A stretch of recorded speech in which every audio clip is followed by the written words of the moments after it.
18/5/2024 சனிக்கிழமை. இன்றைய வைத்தியம்: சோயா பீன்ஸ் தினசரி உணவுடன் சேர்த்து சாப்பிட்டு வர இரத்த சோகை நீங்கும்.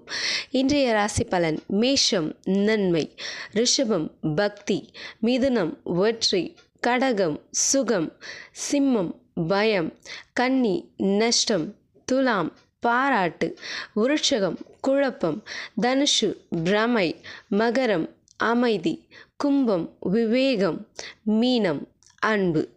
இன்றைய ராகு காலம் 9-10:30 வரை, யமகண்டம் 1:30 மணி வரை, நல்ல நேரம் காலை 10:30 11:30 வரை, மாலை 4:30 5:30 வரை.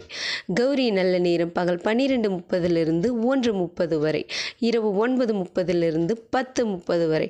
சந்திராஷ்டமம் உத்திராடம் திருவோணம். பரிகாரம்: தயிர். நன்றி.